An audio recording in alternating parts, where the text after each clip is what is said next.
why is a biologist writing about these things that are not biology, that are specifically sort of outside of the realm of accepted biology? And one of the things that I think it's really important that we remember is that modern science has only been around for the last 150 years in the way that we know it, that we need verifiable sort of proof, that it needs to be repeatable. And the way that we understand the world is fundamentally different than the way that our ancestors understood the world. Acadia After Dark is a horror podcast, and as such, may not be appropriate for all audiences. Listener discretion is advised.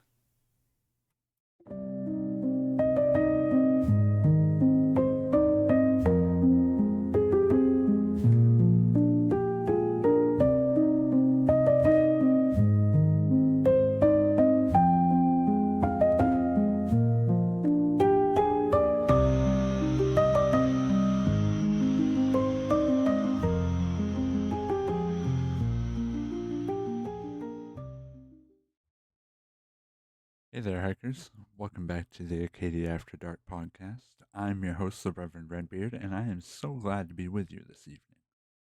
As a friendly reminder, you can find the show on YouTube as well as Apple Podcasts and Spotify.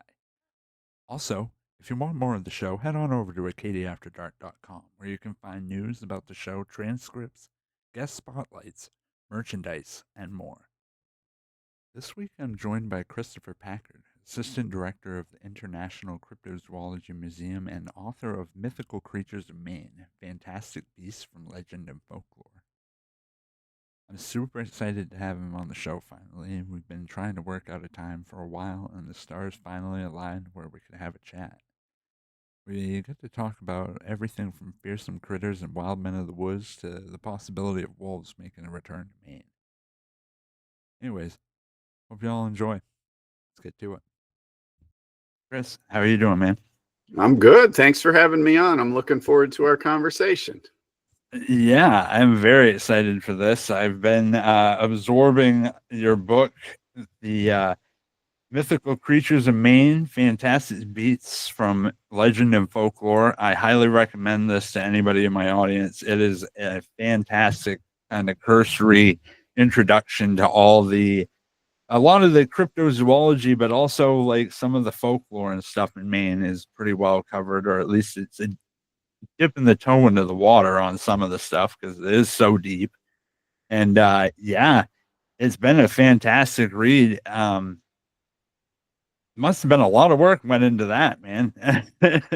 Yeah, I mean, it didn't start out as a book. It started out as just like collecting stories, and one thing sped into the other. And my wife told me that I needed to do something with it, and the book was born. So, but years for sure. No kidding. So, how did you get started into researching this stuff and collecting stories as you have? Yeah. Oh, well, my grandfather was a guide and a trapper and a construction worker and a lumberman and everything else, just like a normal central Mainer from Piscataquis County. And Willimantic is where my family is from fairly recently. And he would take us out as kids and he'd tell us about all sorts of mysterious, scary creatures. And sometimes they were a little silly, like the side hill gouger or the wedge ledge chomper, but they were just fun, and we spent a lot of time looking for them and talking about them. And I grew up and I never really thought too much more about them until I picked up an old book on folklore at the thrift store, and I discovered that these were stories that had been told since the 17 or 1800s by lumbermen, guides, trappers, hunters, and that sort of said, wow, I actually heard these stories from people who had heard these stories, and I thought, I bet more people would like to remember their grampy stories or the stories that they're still telling, and see that these are there's some truth in them that has been worth preserving for a couple hundred years, which is a long time for an American tradition. Yeah, absolutely. It's definitely it's an impressive thing. And it's really cool that they actually you got them from somebody that actually spent time in the woods and learned the stories from the sources instead of because a lot of that stuff nowadays, even if it is passed down, um, I think it kind of gets lost in translation. And when you're just reading it out of a book, it's kind of different. A lot of people in this area, they do hear stories when they're kids, whether it be about hauntings or, things that live in the woods and various topics like that. And it's kind of become an intrinsic part of life here in Maine for a lot of people that grow up here. So it's interesting that you had like such a good source for that stuff because it's like obviously your grandfather must have had a ton of material, experience living in the woods. And then to pass it on to you directly, now you get to pass it on to, hundreds or thousands or anybody that reads your book, sees your work. That's really awesome. Helping to preserve the folklore even more and pass it on to another generation. So a lot of the book talking to the mythical creatures of Maine, there's different sections. You cover a lot of different stuff. There's some of it that's more cryptozoology based, like Bigfoot or Sasquatch, and you had like I think you had the Turner Beast in there. You had several of those sort of things. Then you had the more like legendary creatures, like ones that were part of indigenous folklore or stuff like that. Then there's a good chunk of the book, and it's one of the parts of it that I think is like the most unique is the fearsome critters. Uh, what makes up a fearsome critter instead of it being just a because it's distinct, right? It's It not is. like Sasquatch, it's its own thing. Yeah, I mean, I'm trained traditionally as a biologist. I've worked professionally as a biologist. I teach science professionally. I just got a master's degree and wrote a thesis about wolves possibly recovering domain. And a lot of times people look at me either in my classroom or at a talk or anywhere, and they're like, why is a biologist writing about these things that are not biology, that are specifically sort of outside of the realm of accepted biology? And one of the things that I think it's really important that we remember is that modern science has only been around for the last 150 years in the way that we know it, that we need verifiable sort of proof, that it needs to be repeatable. And the way that we understand the world is fundamentally different than the way that our ancestors understood the world. And drawing these hard boundaries and saying this is real and this is not real, and this is biology and this is not biology, and this is just a story, I think is an artifact of our modern times. And it's one of those things that we can't really see because we're so in it, right? It's what we're steeped in, this idea of modern science. But our ancestors, whose lives depended on nature, my grandfather, who made a good part of his living from hunting, would not just hunting, but guiding and trapping and things like that. But knew where the animals were, what the animals were, knew all these bits of biology and ecology and how to find them, but also knew that every time he would set up a camp, he would hang up a piece of wood in the shape of like a bird. And he said that this is a gramolican. It keeps away these things at night. And this was an important thing for him, that, these little totems, this fetish, this little magical charm that he hung up was an important part of his hunt to him, something that he did, something that he had one outside of his house in the woods right up until he passed away. And we want to draw these boundaries. So what is a fearsome critter? What is cryptozoology? What is biology? And what are these mythic religious creatures of the Wabanaki or indigenous people? And I think our mind wants us to make them all separate, but if they're things that we believe in that shape the way that we interact with the world, that are important for us to pass down knowledge about, then they're real. Now, a folklorist would say a fearsome critter is a fearsome critter because it's a tall tale, something that is largely presented to fool people, to share stories and camaraderie and maybe initiate newbies, like the snipe hunt or something like that. Yeah. But that's not the only thing that I think they meant. And a lot of people say that nobody ever believed in fearsome critters, that they're just stories. But I think people did at times definitely believe in some of these fearsome critters, and some of them may have been very much just sort of cautionary tales or jokes. And interestingly, like Bigfoot lore started in the Pacific Northwest as lumberjack stories, and then sort of people identified with it. They recognize these types of phenomena, and we now have this widespread story tradition about having observations of these Bigfoots all over. And so we say, oh, that one's real because that one is one that we continue to have observations about. So every wood knock or howl is Bigfoot. But 100 years ago, it would have been a dingwall knocking on the trees and howling in the woods. And I think people were worried about the dingwall and the mountain rabbit and whatever else that was out there lurking in the dark. And maybe there's an explanation that's beyond biology, that's psycho-spiritual or paranormal, and that's the dimension that makes it that we can't quite capture a good image on trail cams or find DNA evidence today. So in the age of science and technology, if these things are real, and I think they are, then you need to have something that is beyond science that makes it possible that we haven't actually discovered them and locked them in. And I think that bothers some people, but I don't know if it should. I think, the truth is what the truth is, and our ancestors whose lives depended on understanding nature knew that these were important creatures, beings, little people, big hairy men in the woods, water serpents. Those were things that you needed to know about to stay safe. And sometimes folklorists reduce it to just a story. And sometimes scientists say, well, that's just fantastic. It couldn't actually be real. And we look for like these cultural meanings of them, but maybe the cultural meaning is the relationship that we actually have with nature. I don't know.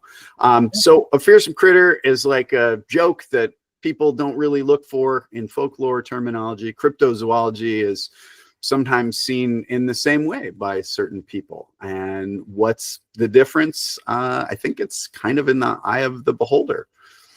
Sure. Yeah, no, that's a fantastic answer, actually. Wow, that was very well thought out. It sounds like you've been asked that a few times. I can definitely see where you're coming from, that there's like we try to categorize things nowadays, and some of it is not worth categorizing really, because ultimately it is in the eye of the beholder. And when we're talking about it, come down to it, there's not really a set rule book for how we identify this stuff. It isn't structured in the same way as like known science like biology is. So it is kind of an arbitrary thing to try and put those on a lot of these things. Some of them definitely feel like they're more, how do I say, like some of them feel like they're a lot more grounded than others. And then some of them you can see, as you said, that where it was an obvious, just this is a joke that people just told and it evolved over time.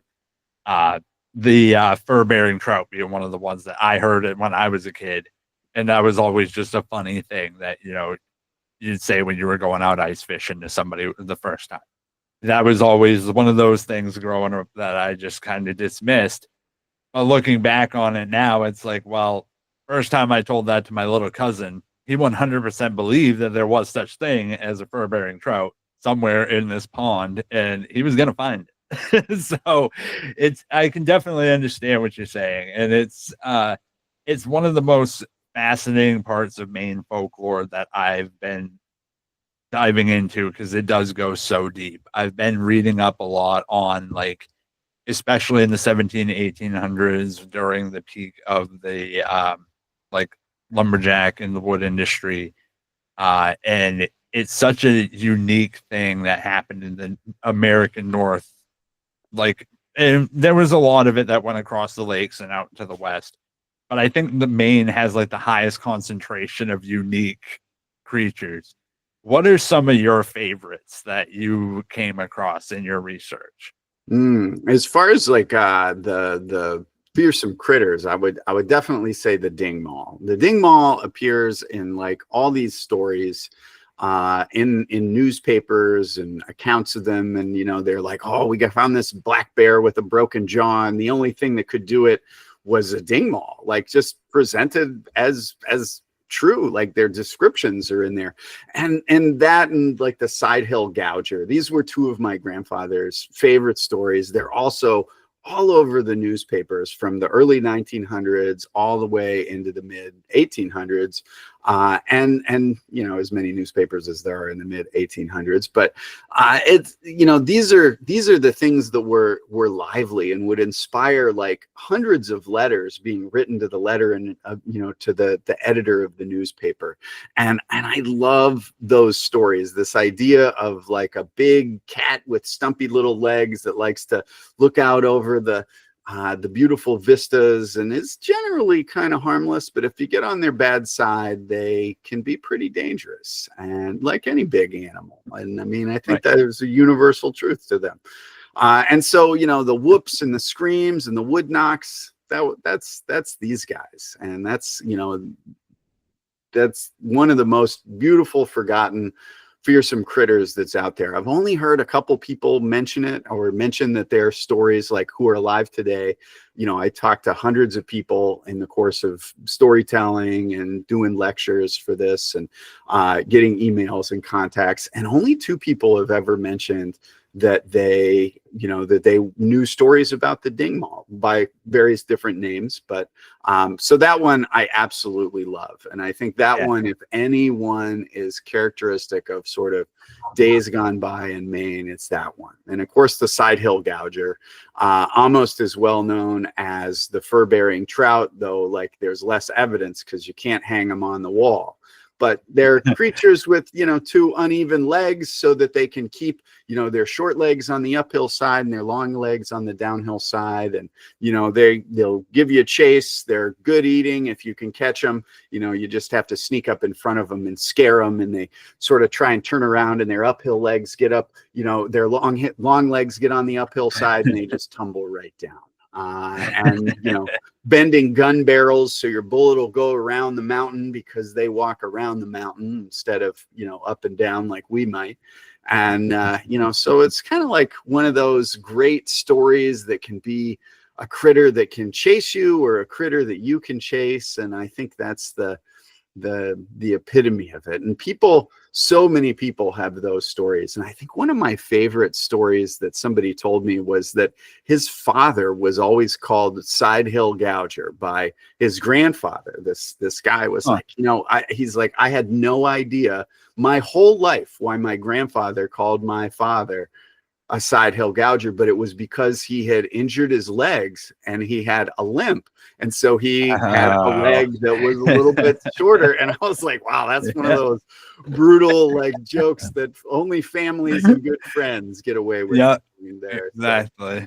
So, and it just became part of their lore. And so, it's a thing that people bond over and treasure. And we do have our share of wild man stories, which often, or ape stories in the woods, which are often sort of, we today prescribe those as Bigfoot, but a lot of those old ones are about are the wild men are literally hermits, right? They're writing, we interpret that to mean Bigfoot.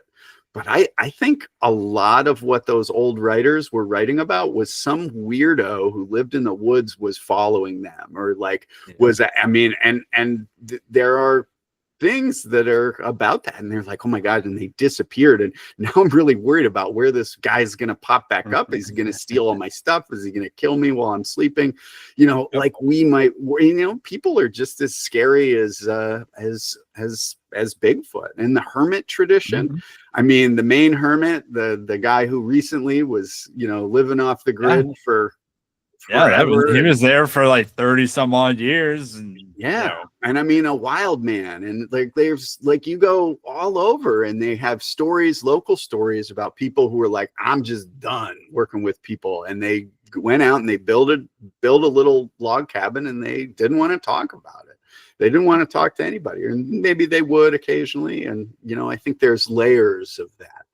So I think that stuff's cool and very Maine. And Maine is a place that just wants you to tell stories. Like look at the background that you have behind us. I mean, how many times have we been out camping and you look out there and you're like, man, what is in that deep water? What is in that woods? And there's stuff every in time. there. Yeah. Every time.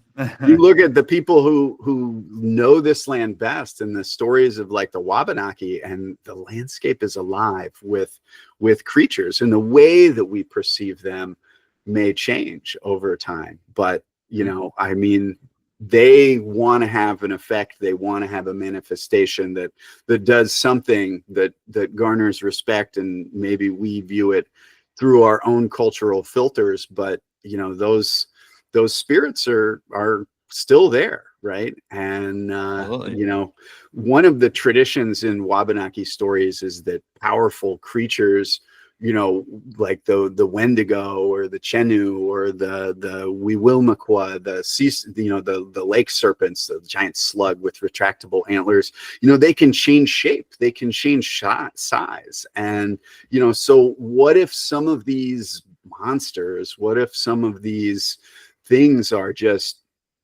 angry spirits that we're encountering? And I think they might be justified being mad at lumberjacks or disrespectful people, and what we've done with some of the places here, and some of it we've taken pretty good care of. So For sure. Yeah, that definitely is something that I have been noticing a lot, is that there's this interconnectivity between nature and the way that it's interacted with our presence since like we started to develop Maine. And it was like the deeper in the woods that we went, the more stories came out of it. And I even look at like, you know, going beyond like the tangible and go into like what you were saying about spirits and stuff. Maine has such a huge, like, you know, diverse, like, range of different ghost stories and hauntings, whether it be along the coast or in the woods. One of them, you know, that you hear, razor shins, is like a common lumberjack story that I don't think anybody outside of Maine I really hear about it or talk about it. But that was one that was always interesting to me, and I was kind of surprised that it wasn't better known, because it's like it's very unique, and it's just such a strange and different style of story, and it's adaptable. It fits into a lot of different, you know, depending on what time period it is that you're reflecting on. There's a different version of it, and that's the case with a lot of the fearsome critters. It's the case with a lot of the wild men stories. It's the case with, you know, the way we interpret legends changes over time. The stories get retold every time. There's a different twist on it, or a new addition, or a new layer. It's part of the cool thing of storytelling. But Maine is rife with it, and it's a great setting for it. That's part of why I love living here. yeah. So you're the assistant director of the cryptozoology. How did you get into that role? And so as a folklorist and a storyteller and a biologist, I could definitely see how that's like a pretty natural fit. When did you decide this was the direction you wanted to go, and then how did you get where you are now? Well, you know, I mean, you never can like if somebody had told me that this would be what course my life would have taken, a decade ago, I would have thought that was a pretty unlikely turn of events. Really writing that book, starting to collect those stories was a thing that opened an awful lot of doors for me. And when my book had just come out, it was 2021, COVID had just ended, and I wanted to meet some other authors. I wanted to meet other people and to sell my book. And so I organized a book fair in Bangor, where there aren't a lot of, we aren't known for cultural events in this part of the state, even though there's actually quite a lot of great cultural events here in Bangor. And it was like a little, I was originally going to just have it in this back of this shop, and I'm gonna have like 10 authors, and I got so many people were like, oh, I want to do this. And then it sort of grew up, and we moved to like a church basement, and we had 25 authors our first year. It was great. And in order to make that jump, I was trying to figure out how I was going to pay for insurance and the rental fees, because I didn't want to charge authors a lot, because I know that can be, books don't, they don't make a ton of money. You're not going to quit your day job on them. And so Lauren Coleman contacted me and said, hey, I'd love for the museum to be a sponsor. He's the founder of the International Cryptozoology Museum, just an amazing guy and a very talented author, and probably like the granddad authority of cryptozoology today, for sure. He wrote the book, literally. Yeah, literally, cryptozoology A to Z. And so he was like, he's like, hey, I want to sponsor the fair. Put our name on it. We're trying to move to Bangor. He had just moved to Bangor, and they'd opened a little bookshop there. And so I said, wow, that would be amazing. And he's like, I'll give you $500. And that covered the whole thing. It was amazing. It was so successful. We had a ton of people, and that spun into, we teamed up with the Bangor Public Library. It's the biggest authors fair in the state now. We have about 100 authors. They let us take over the big old historic building. If you ever get a chance to see Hannibal Hamlin's death couch, it's right in there, not to be missed. And you're not supposed to sit in it though. And it's a great event, and he's sort of been with me for that, and that's how we got to know each other. And so I pulled off these events. They had a conference. He was like, hey, do you want to help us organize this conference? And you live in Bangor, maybe we could, you could work for the museum in some capacity. And so, I have a day job still as a science teacher at a high school. And that, it's kind of nice because it pays the bills. So it lets me like do other things for fun that maybe wouldn't support me entirely. And so I said, sure, let's give it a try. And so we organized a great cryptozoology conference, which happened last year. We're taking this year off because we're really trying to move up here to Bangor. We've got this big, beautiful building that's many times the size of our museum down in Portland. And so I guess how I got into it was, one, I had written this book, so I was kind of on his radar about that, and I'm a biologist, so cryptozoology, and there's definitely a lot of crossover. And as I was into that stuff a lot as a younger person. I'm still into it, and it's fascinating. And where does story end and science begin? I don't know. Who can say, right? And where does the paranormal start and play into it all?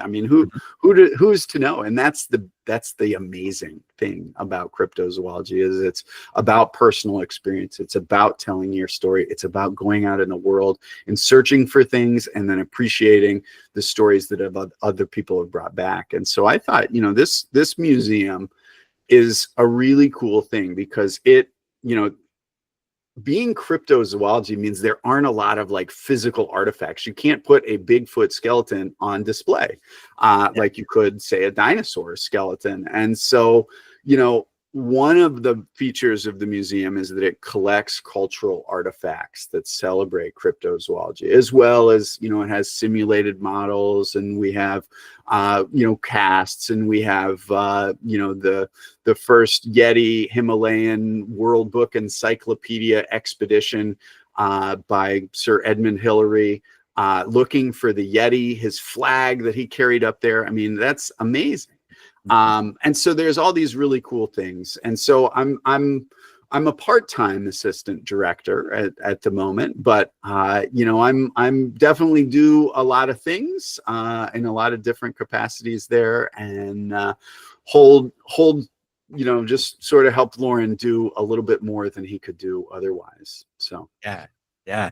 How's the moving process going? It feels like you guys got the building like forever ago at this point, because I remember reading it in the paper, and it's like every year I'm like, I can't wait for him to be in Bangor because it's going to be so much bigger. And I was like, I telling my family that I'm like, you guys just wait, you're going to love it when it's in Bangor. It's going to be so much easier. And like, yeah, that's, you know, there was an ambitious timeline, and it's been pushed back, as you mentioned, a couple times. So it's a big historic building that, you know, was probably not just knocked down because of its cement and steel nature.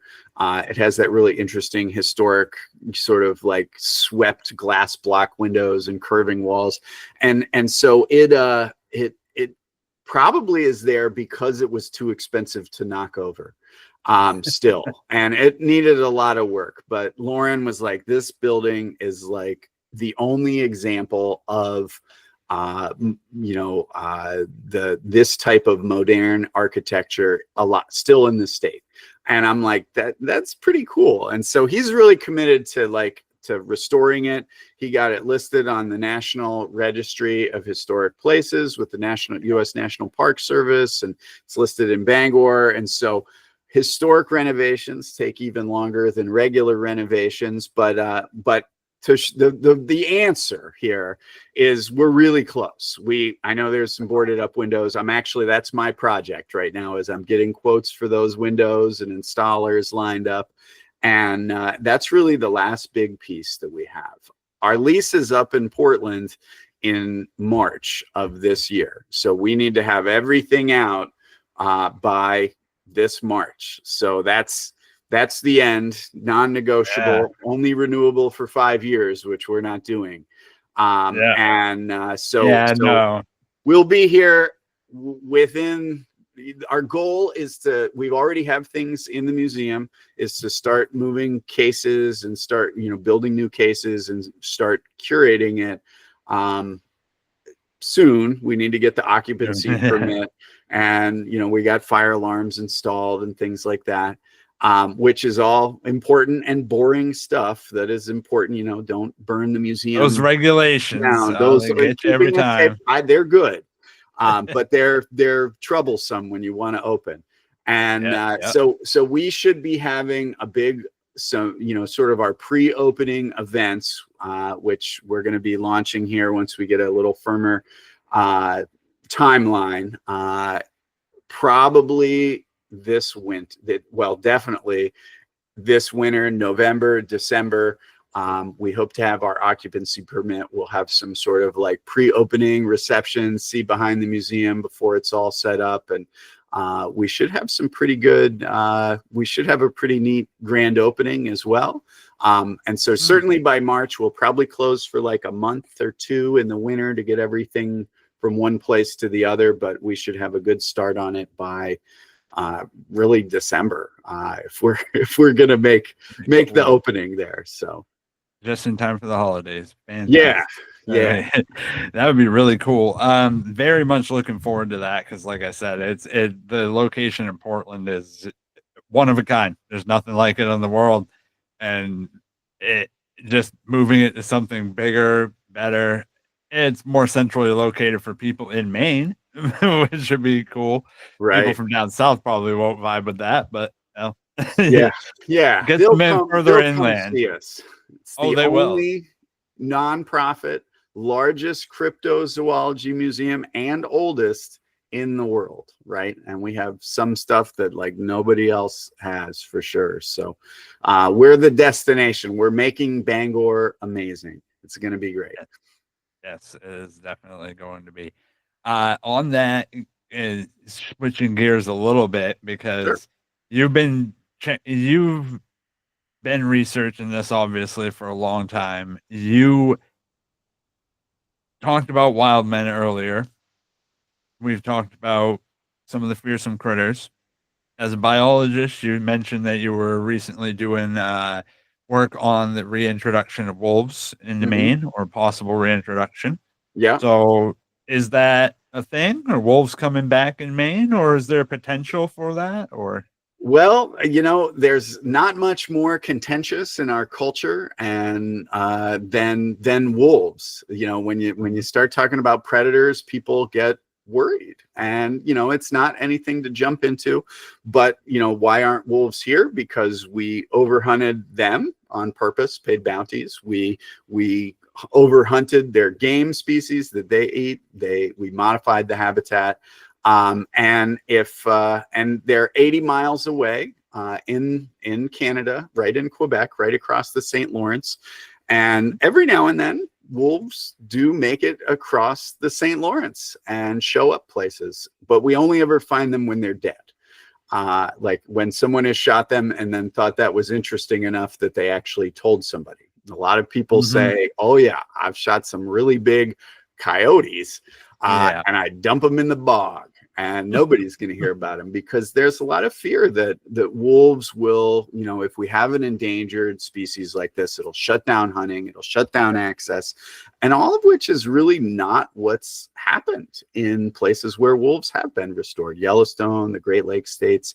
And so there's a lot of opposition by sportsmen and mostly sportsmen who are concerned. And I'm a hunter. I mean, I get it, and I want to be able to go out and get a deer or a moose someday if I ever get a lottery permit. And yeah. If you ever get so lucky, yeah, my cousin's had it like 3 times, but I can't get one. But isn't that how it always goes? It's like yeah, one person gets it every other year, and then yeah, it seems yeah, like it's just every time.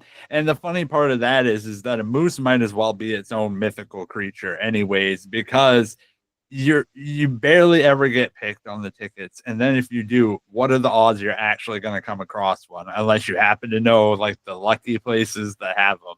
yep.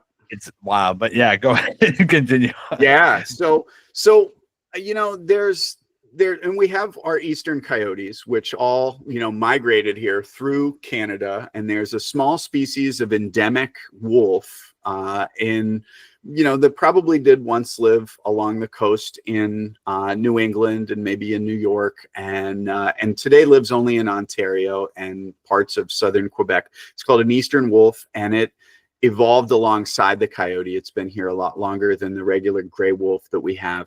But they don't live in North America, or they don't live in the United States. And so the coyotes that pass through Ontario to get here that we have in New England all sort of are descended from ones that mated with these guys. They're a little closer Okay. related to the coyote than the regular gray wolf.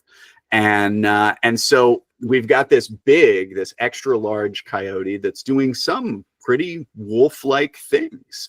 And so if an eastern wolf is the one that crosses over, as opposed to the regular gray wolf, or sometimes it's called a boreal or Great Lakes wolf, which is a little smaller than the ones they have out in Yellowstone or way up in Alaska, then that eastern wolf will almost certainly mate with coyotes. But the right alongside of those guys are these boreal or Great Lakes gray wolves that we have in Quebec, and they have in the Great Lakes. And if those make it over here, they don't really seem to mate with coyotes very often. And they live right alongside them. They outcompete them. They knock down the population of coyotes, which might be beneficial to some things. And has some pretty interesting consequences, in fact, but we don't know.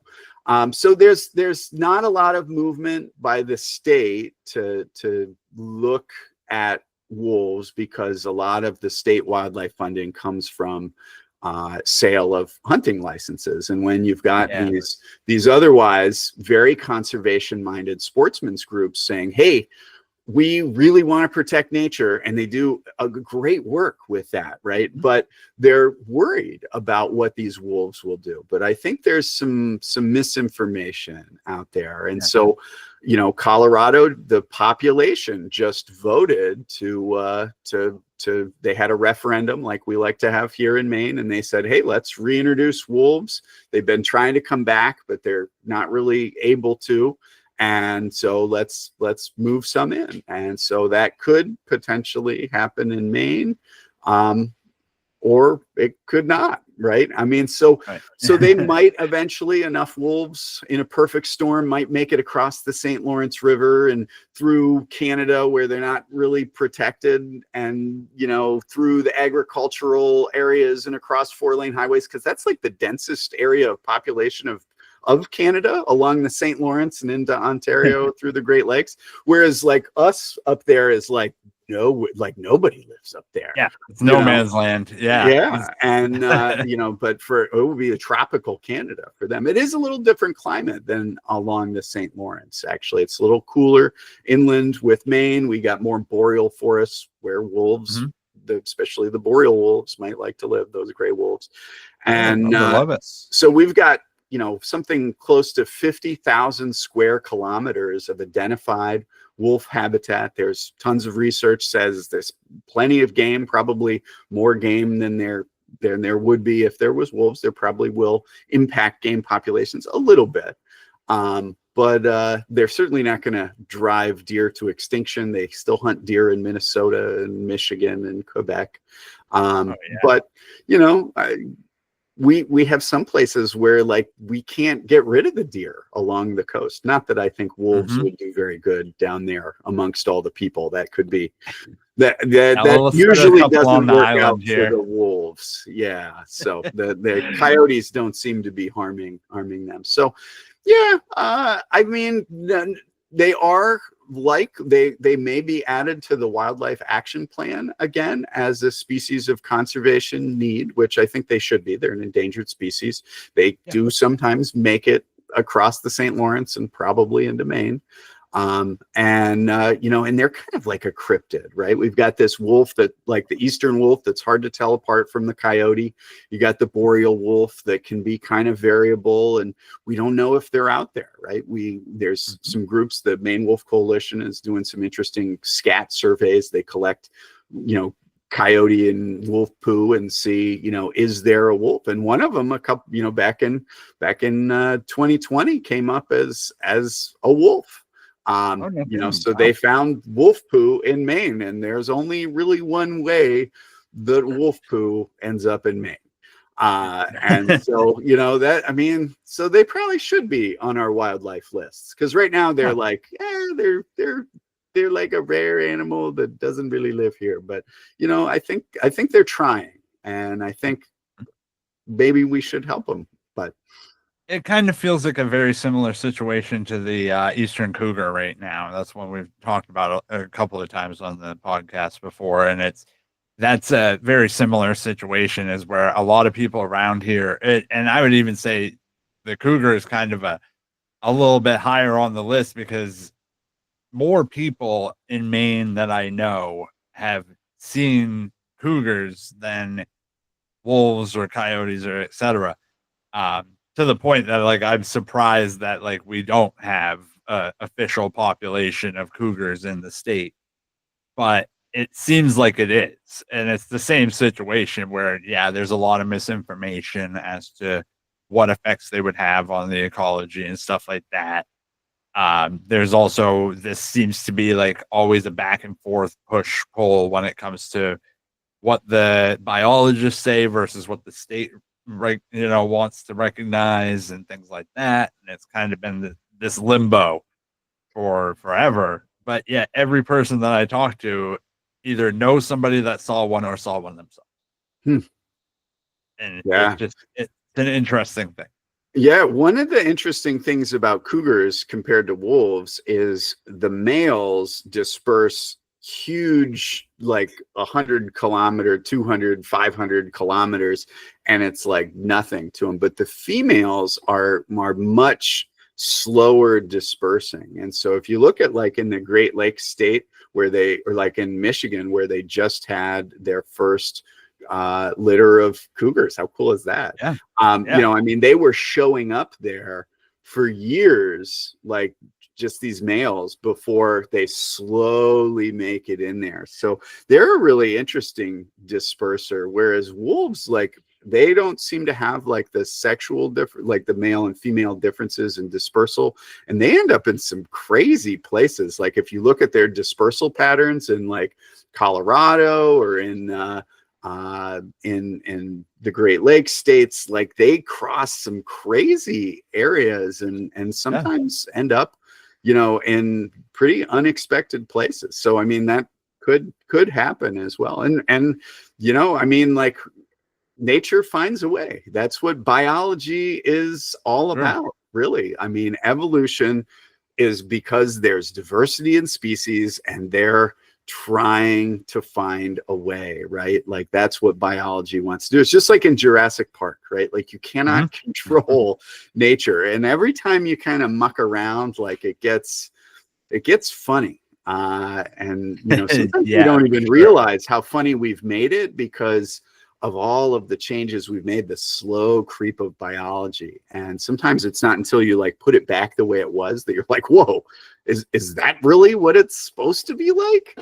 So, you know, I mean, I think there's something to be said for intact ecosystems. You know, we're on the cusp of the emerald ash borer eliminating the ash tree, the hemlock woolly adelgid killing off the beautiful old growth hemlocks, which are really important deer wintering habitat, you know, like, and we've already cut down a lot of it. Like, what if we actually tried to bring something back instead of, and the American chestnut is a really interesting one to get really I've been reading about that recently. A fellow that's running a account that I saw, he was talking about it, and he's down further south along the Appalachian Trail, and he was talking about it. And yeah, that's a very fascinating thing that they're doing with the recovery efforts of that. And I agree with you. It'd be nice to see what happens because our ecosystem, we forget how much of an impact we've had on literally everything around us.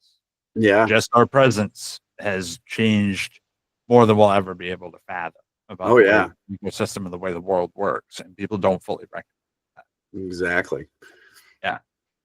Maine is a really cool place for the chestnut. It's one of these places where like it's right on the edge of the range, so it didn't get like wiped out by the invasive fungus. And some of the last like mature chestnuts are here in Maine and up in the Great Lakes states, and they're you know, so we have seeds that are like maybe resistant to those blights, and are a place where you can start to bring them back and then march them down south where they were a much more important and fundamental part of the ecosystem. Once the most common tree east of the Mississippi. Crazy stuff to think about.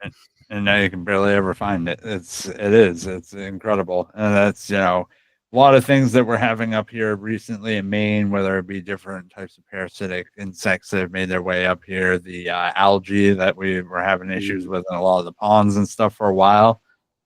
People don't realize how much of an impact that stuff makes on an entire ecosystem. And those things are almost impossible to reverse once the dominoes start rolling. It really does have that huge impact, and it goes everywhere. I mean, we've seen how it was the brown moth caterpillars that we had a couple of years ago, and how bad that got so fast. Like where it went, we might have an issue with this, to where it was overwhelming some towns. And like we had a good chunk of the island where they basically had to just like close down everything for a while because they were just going wild, and it just happened like that. But it's a lot of good points you bring up there. I don't like to, you know, go too far off the rails, but I had one other, you have another book that you wrote. Yeah. And it's a children's book. Yeah. So I have kids, and when I picked up your Mythical Creatures of Maine, you were at the paranormal fair at Fort Knox, and you have a very unique style of storytelling that I thought was very engaging, and the kids absolutely loved it. And then when I heard you had a children's book and you're an educator, I was like, this is all making a lot of sense. Um, what you, I guess, what made you write a children's book, first of all? And There, then how did your work as an educator end up influencing how you do your other side jobs, I guess I'd say? yeah. Well, storytelling has always been a big part of my family. I was raised sort of steeped in stories. Education is literally storytelling. You're trying to like sell knowledge to students in an engaging way that they don't want, right? Like, but you're going to engage them, you're going to fool them. And so it is a story. Science is a story. Math is a story. History is definitely a story. The more we like to put things in boxes, but the more we can tell stories and personalize things, the deeper I think that we become connected and entwined with things and with each other, whether those things are knowledge or concepts or society or nature. And so I'm a huge believer in stories. And I actually was telling stories, like doing things at like scouts and at nature centers where I have these character performances and tell stories in character or in an immersive, interactive, very animated kind of way. And Lumpy's Gift, which is my children's book, is about a lump of clay. He looks a little bit like a poo on the cover, but he's actually a lump of clay. And he, like all of us, wants to just, stay at home in our dark, moist, and squishy hole, just like what a lump of clay loves. But then one day somebody's going to scoop us out. We're going to go on a journey that's going to be bumpy and hot and dry, and then we're going to get like pounded and shaped and twirled on a wheel, and then dried and painted and baked in a kiln until we become something that we never knew we wanted to be, right? And I think that's how a lot of us feel about our life, right? And kids feel that way all the time. We make kids do stuff and we're like, that's good for you, right? And it is good for them, but they don't see it that way. It's like horrible. No. And so Lumpy's journey was originally actually a story about like mindfulness that I was asked to tell at a church. They said, hey, we want to do a Christmas mindfulness story. And I was like, what the heck does that mean? And they were like, well, we're gonna like do some clay work at the end. They're gonna make like an ornament to give to somebody. And so from that little prompt, this story about like how we are a lump of clay, but then we can be shaped either by our own efforts or by the things that happen to us into something that just only emerged because of that one unique thing, right? Lumpy becomes a cup, but you could become anything, right? And the end is Lumpy never once wished that he hadn't ended up this way, right? Like he was so glad he'd ended up here, and he had friends, and he was filled with warm hot cocoa at the end. And so I think storytelling, whether they're scary stories like some of the fearsome critter stories, which I've accidentally scared the bejeebies out of little kids before, and they're like I'm sorry, I have to leave, and or they're heartfelt stories about a lump of clay becoming something beautiful, or whether they're stories about destruction and recreation, or all the other things I've written stories about, either to tell or to be put in an anthology or something. I love that these stories are born for teaching people, for entertaining people, and that's really not any different.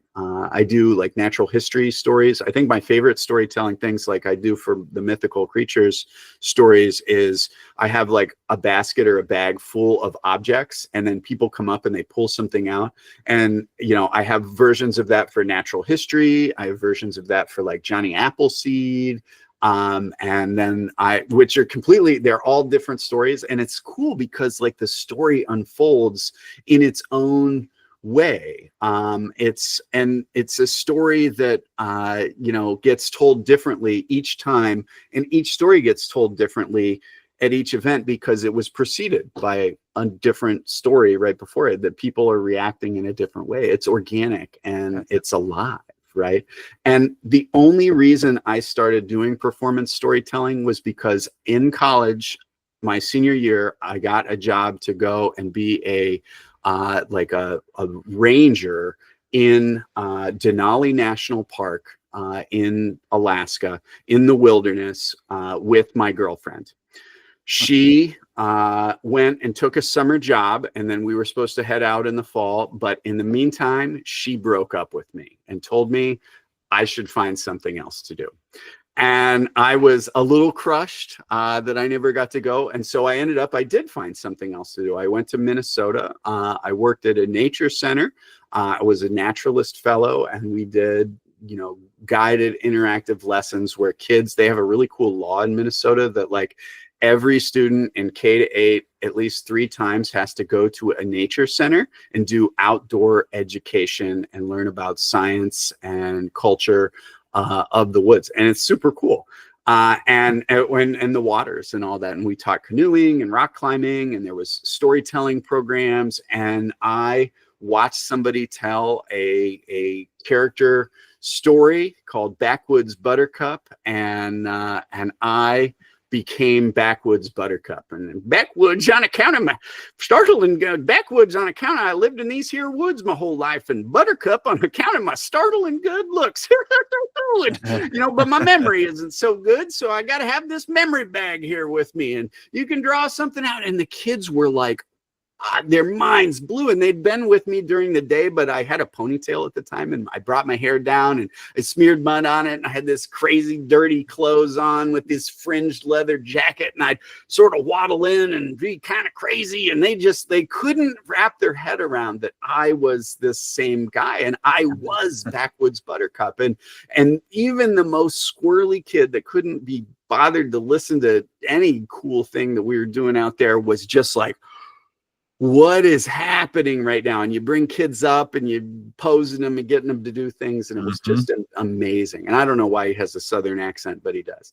Well, hey, no, that was one thing I saw when you were at the Fort Knox thing. Cause both of my kids, one of them is just turned a teenager. So they're too good to be anywhere for any of that sort of stuff. And the other one, she's on the young side, a little bit shy.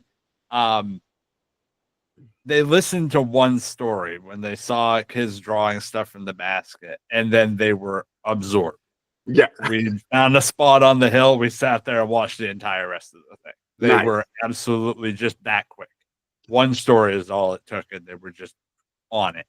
And I mean, since then, my youngest is like said, oh, her favorite cryptid now is the Fresno Nightcrawler. And like, she, so sees how fast that just like right down that rabbit hole. It's just like, but it's one of those things. Storytelling really is like one of the most important things that I say we do as humans in general is tell stories. It's the one thing I don't think any other species is capable of doing that we know of. And we use it for a lot of reasons, whether it be to pass down lessons, to pass down history, whether it be, expressing emotion and expressing accomplishments. There's so many different reasons, and it's such an important part of the human experience. So it's great to find people that do it and do it well, and obviously have such a passion for it as you do. And you are fantastic at what you do. You're an excellent writer. Your stories are incredible. Everybody that hasn't already checked this book, I hope that they run out and get it, because it is definitely worthwhile.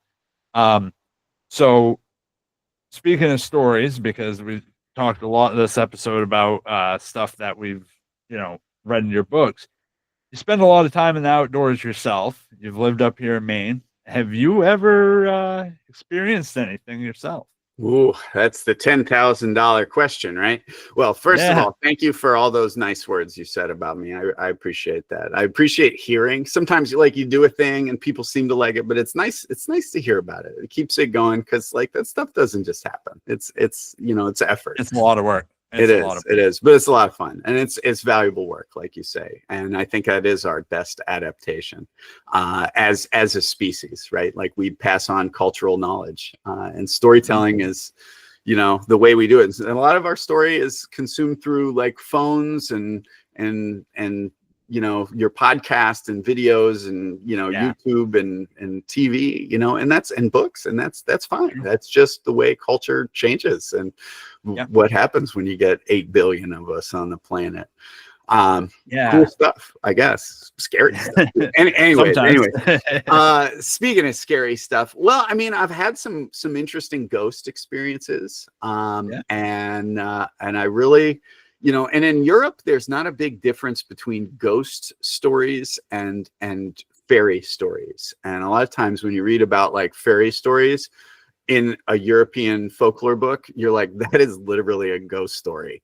So we in America like to separate those. I think I have had some experiences I had a really interesting experience with some, I don't know, they were lights in the woods, but like I kind of like saw them as like little people, beings. I don't know, like moving along the ground and I was with a friend, and we were just walking around. I was about 20 years old, maybe not 18, these we started hearing this shuffling in the woods, and then all these lights came out from around, and they came up to us and kind of checked us out, and we kind of watched, and then they left. So kind of a somewhat uneventful story. There's a little bit more to it, but that's the part I'm gonna share. And then I was sitting on my family's camp dock, probably a year before that. So another teenager story. And this time I was with a girlfriend, and we were sitting on the dock looking up at the stars, the perfect thing that you do, very romantic. Right. And we sit up and we look back at the camp, and these two big orbs of light start floating through the forest about 10 to 15. One's like 10 feet off the ground, and one's like 15 feet. And they just move through the woods. They don't look like animals. They don't look like beings. They're just orbs. And they float through the woods until we just can't see them anymore. And we're like right there. We're both experiencing it. And I think like sometimes we imagine we see stuff and we don't want to see it when we're alone, but when we're with other people, and we both experience it, it becomes undeniable. Like our mind does a lot of things to keep us grounded in everyday world stuff, to be able to pay the bills and work and do all the things we do. But I think there's mystery out there, and whether they're glowing lights and whether we, for whatever reason, decide, and these were decades ago for me now, these experiences, though I have had some creepy ghost experiences since then, that, are just like noises or like shadows, and you're like, that's, and you get the creepy, like, the chills up, and, I think that stuff may, there may be some paranormal meaning to that, and interdimensionality. I don't know, however you want to explain it. I don't think it matters how you explain it, but we have these experiences, and some people pay more attention to them. They like, if you think about our perception, like, how many things can you see, hear, and like feel right now, but you're actually like not seeing, feeling, or hearing any of them? Like they do the whole, like, they've got those like psychology experiments where they're like, watch this girl with the white shirt and see how many times she bounces the ball, and then the person in the gorilla suit walks across the basketball court, and nobody ever sees them.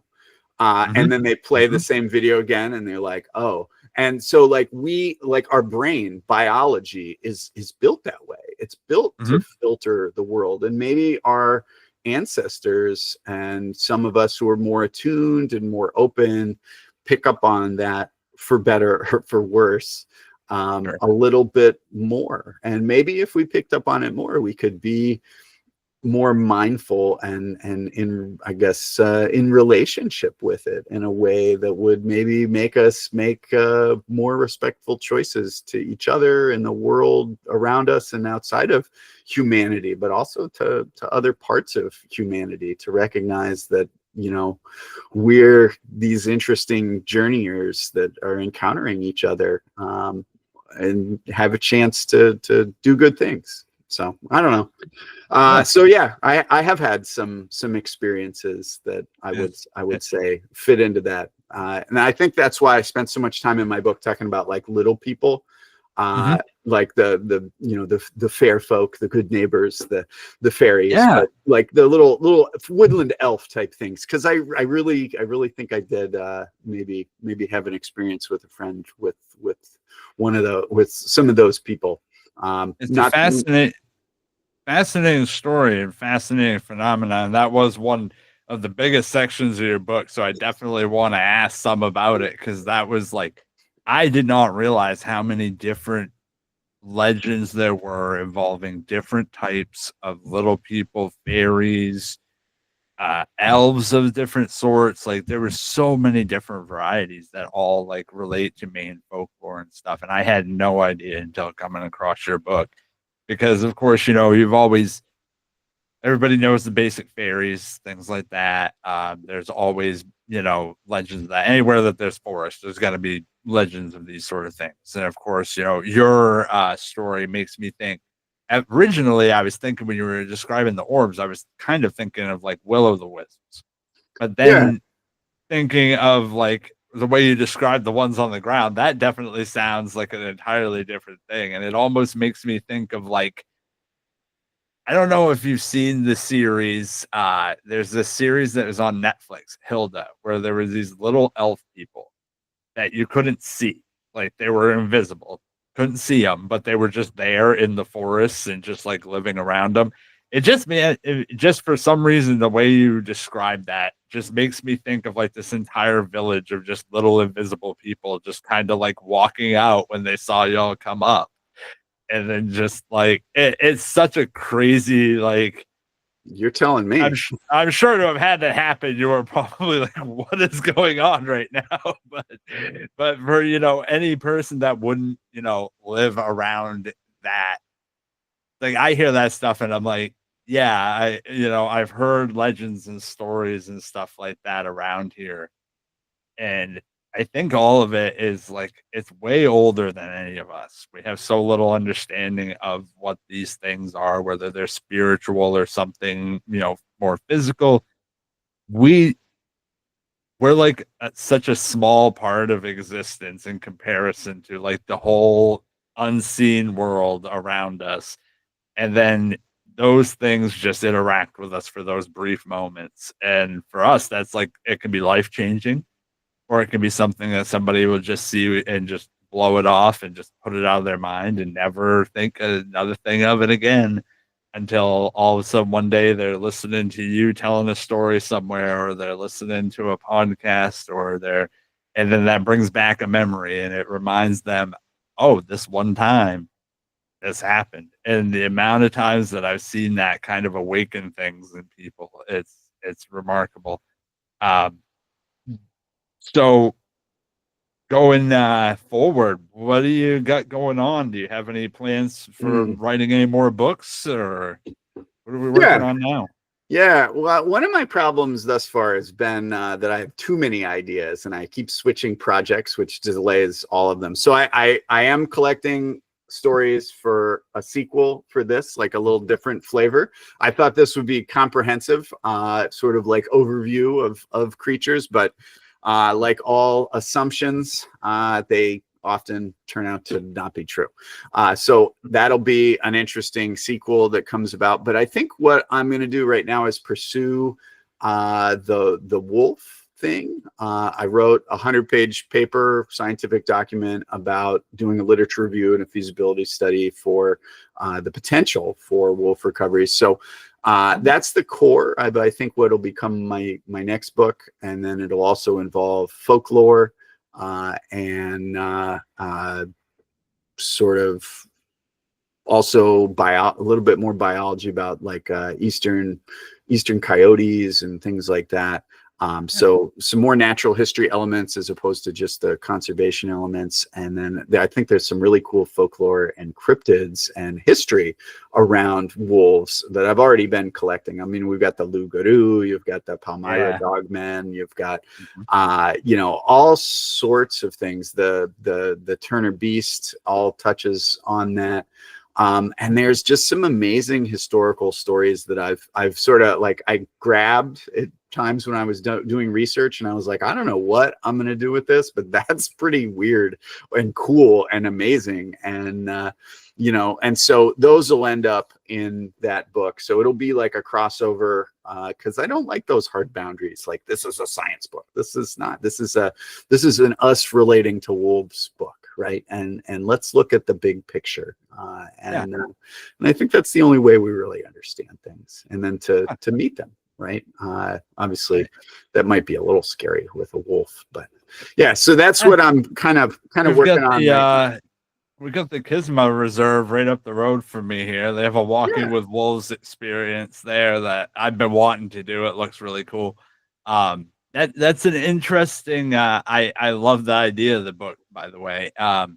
It's an interesting flavor to add in the folklore, because it does kind of add another element to understanding the history humans have with wolves. And because that's obviously, our experiences with wolves throughout human history affected our folklore of them, that affected our perceptions of them, which then went both good and bad ways, for every positive interaction we had with wolves that led to domesticated dogs today. We also had negative ones that resulted in them being wiped out of most of Europe. So it's kind of a double-edged sword, or something to that effect. So that'll be a fascinating book. Definitely be interested in hearing more about that when it's getting closer to publication.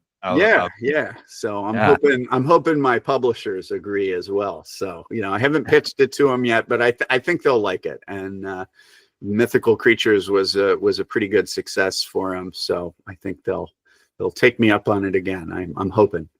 I would think that they would have to at that point, because honestly, I think it's one of the best books I've seen on that sort of a subject in a long time. It's so immersive and so comprehensive. It's definitely it's constantly on my desk.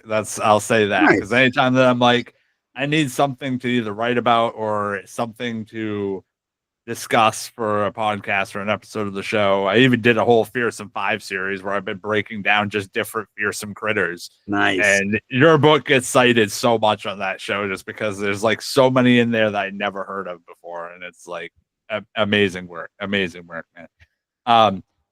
So that is fantastic to hear that you're going to have some more stuff for us in store coming up in the future. You got anything you want to plug or promote that you're working on now, or?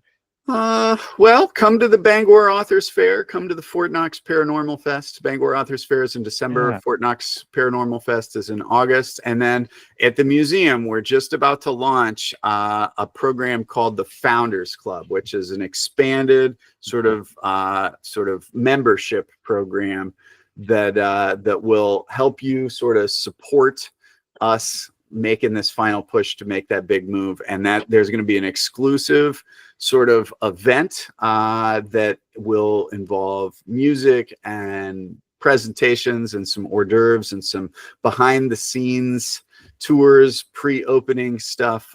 So that's sort of our in lieu of a conference this year, but the conference will be back next year. But I think that Founders Club is one of the things I'm most excited about. We're going to have a really good time showing off the new building when it's ready.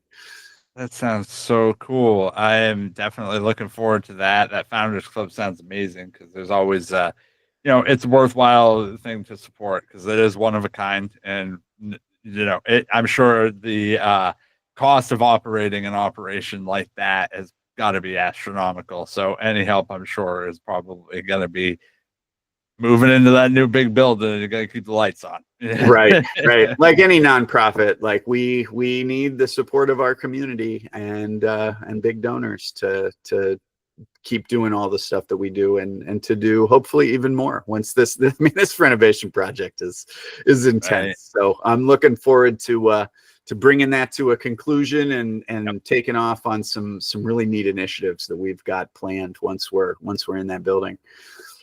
Heck yeah, I am definitely looking forward to it as well. I can't wait to see what y'all do with the place. Well, Christopher, it has been fantastic having you on the show. I thank you so much for coming on and talking to me today. Everybody listening, I hope that y'all get a chance to go and check out Christopher Packard's work. He has a website that I'll be linking below. He's just a fantastic author and such a wealth of information on all of this spooky, weird stuff up here in Maine. It's definitely great to see people like him doing that sort of work. And make sure if you're ever in our neck of the woods that you go check out the Cryptozoology Museum. It's a one-of-a-kind experience, and it will only be getting better as they're moving to their new location. So anytime in the near future that you come up here, you'll find them either down in Portland or their new place in Bangor shortly. So definitely looking forward to that. Well, anyways, y'all, Christopher, again, thank you so much for coming on, man. It's been great having you. Thank you. It's been a really fun conversation. Definitely, man. I would like to have you on again sometime down the road and catch up with you again. It's been a blast. Be happy to anytime. Excellent. Well, hey, all hikers. As always, this is the Reverend Redbeard for Acadia After Dark.